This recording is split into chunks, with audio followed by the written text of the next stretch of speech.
Naam, bwana, baada ya Hanstoni kuzungumza kuhusiana na issue ya wimbo ambao ameimba Diamond na Barnaba ambao unaitwa Salama. Bwana, ule wimbo kwa mujibu wa Hanstoni anadai kwamba ni wimbo ambao wamekopi, yani Diamond na Barnaba wamekopi nyimbo yake yeye ambao ameshirikiana na Aslay. Nyimbo yao inaitwa Tumeachana Salama.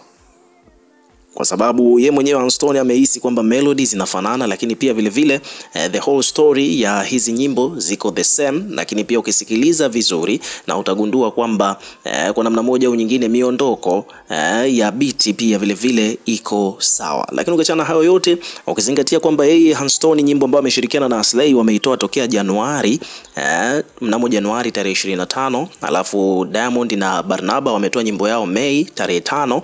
Kwa hiyo it means kwamba wao wakina Hanstoni walitangulia. Kwa hivyo basi ameona kwamba ana kila sababu ya kuclaim kwamba yeye ndiye ambaye amekopiwa hiyo nyimbo.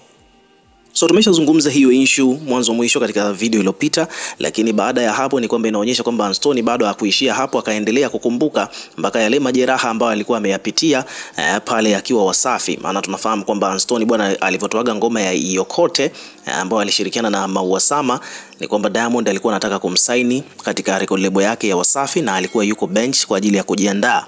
Maana nafahamu kabisa kwamba msanii yoyote yule pale Wasafi bwana huaga atambulishwi mpaka atakapo rekodi album nzima.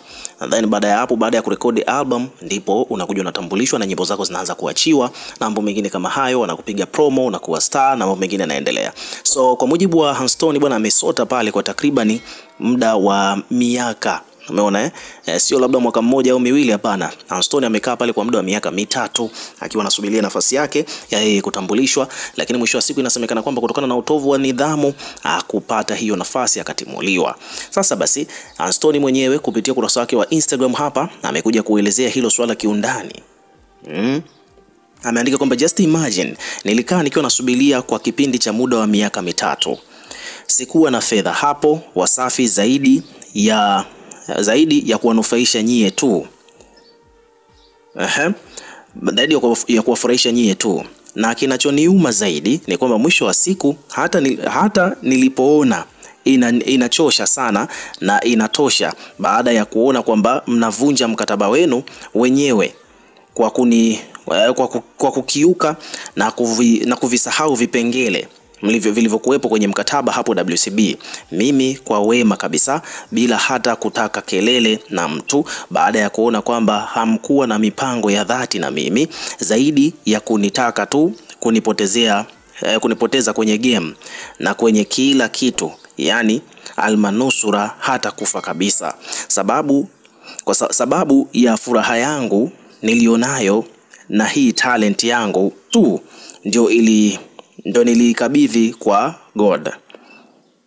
Yani mfano eti mimi msanii wa lebo yenu nije na nyimbo tu, hamjui na rekodi wapi na hamjanisaini, hamkuwa mnajua naishije kama msanii wenu, na nikiwaletea hizo nyimbo tena mnaanza kuzijaji kwa kuziogopa, kunifananisha na baadhi ya wasanii wa international, na nyie pia vile vile wala hamnisupporti na wala hamkuwa chochote ambacho mchokuwa mnakifanya ili ngoma ziende international game changer yani.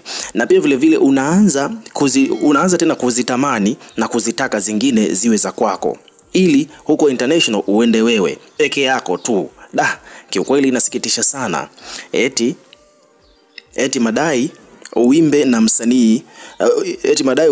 na wasanii wakubwa huko mbele zitakusaidia whatever. Hata kama nilikuwa na mapenzi ya dhati na mziki wako pia vile vile nilikuwa na kukubali sana na ushabiki juu yako. That's why nilikuwa sijali hata kuhusiana na pesa. Kiu yangu nitimize ndoto zangu na pia vile vile tulichokiandika kwenye mkataba. Umeona kwa hapa Hanstoni bwana alichokizungumza hapa, na amemtagi kabisa Diamond mwenyewe. Alichokizungumza hapa huyu Hanstoni alikuwa anamaanisha kwamba kuna ngoma kumbe ambazo yeye alikuwa anaziandika akiwa yuko pale katika record label ya WCB, bado hajatambulishwa, lakini bado alikuwa tayari alikuwepo pale, na kulikuwa kuna mkataba na vipengele ambavyo vilikuwa kwenye mkataba ni kwamba kuna vipengele, nadhani unaelewa kabisa kwamba issue ya kuvunja mkataba nayo pia huaga na vipengele na ina consequences zake. Umeona Lakini japokuwa yeye mkataba wamevunja wao wenyewe Wasafi, lakini yeye hakutaka kudai chochote kuhusiana na wao kuvunja mkataba. Lakini pia vile vile ni kwamba Stone anasema kwamba wakati bado akiwa pale alikuwa hawajali kuhusiana na yeye anakula nini, anaishi vipi, anarekodi vipi, au analipaje hizo recording studio sessions. Lakini yeye Stone wakati yuko pale bado alikuwa anarekodi huko nje, anakuja pale na nyimbo anawasikilizisha, wanasifia, wengine wanazijaji, na mwisho wa siku kuna baadhi ya ngoma nyingine ambazo zilikuwa ni kali, yeye Diamond alikuwa anazitaka aimbe na wasanii international ili aweze kwenda kimataifa. Umeona Lakini yeye Stone alikuwa wala hajali hilo, alikuwa anaruhusu hilo jambo litokee ili mradi tu yeye aweze kutimiza ndoto zake na kukamilisha matakwa ya mkataba wake pale Wasafi. Lakini mwisho wa siku ndio hivyo akatupwa nje ya geti. Kwa hiyo hivyo vitu vyote amedai kwamba amekuja kuvizungumza wazi Stone kupitia ukurasa wake wa Instagram, na ni moja kati ya page ambazo sasa hivi hapa watu wengi sana wanazifuatilia ili waweze kufahamu haswa kwamba ni nini ambacho kilitokea. Kwa hiyo Stone bwana, finally baada ya miaka kadhaa kupita, ameamua aeleze, atoboe siri ya vitu ambavyo vimetokea huko wakati akiwa yuko pale katika record label ya Wasafi. Muona Swaiba Brand anasema kwamba bwana bro, wajichoresha tu, nafahamu kabisa kwamba nafahamu A to Z kilichokuondoa Wasafi ni nidhamu. Jiulize wewe na Zuchu nani alisubiri sana? Mbona yeye kafanikiwa? Wewe waligaili mwishoni kabisa baada ya kuona kwamba mienendo yako haifai. Una muda gani umetoka Wasafi? Je, mafanikio yako yako wapi? Nikushauri tu, punguza matumizi ya pombe na acha kuvuta bangi, sigara na vile vingine. Vinapunguza sana uwezo wa ubongo wako kufikiri. Umeona kuna mtu amekuja kueleza hivyo. Mwingine huyu hapa anasema kwamba bwana wewe, kiukweli wewe na Ibra tofauti yenu ni majina tu.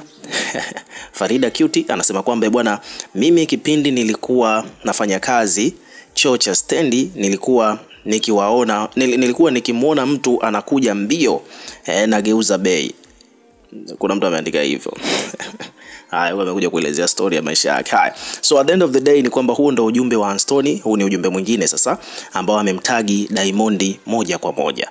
Umeona Lakini mambo ni mengi, maoni pia ni mengi. Wewe pia ukiwa kama mdau, hebu tuambie unahisi kwamba anachozungumza Stone kwamba ni kweli nyimbo zake Diamond alikuwa anazichukua kwa ajili ya kwenda kufanya collabs na wasanii wa nje, na mwisho wa siku akaja akatupwa tu, alikuwa anataka kumtumia au namna gani vipi, kama mwenyewe alivyozungumza hapo? Weka maoni yako katika comment section, tutakuwa tukisoma na kureplay kila comment, na pia hakikisha una subscribe kwa ajili ya kupata update zaidi.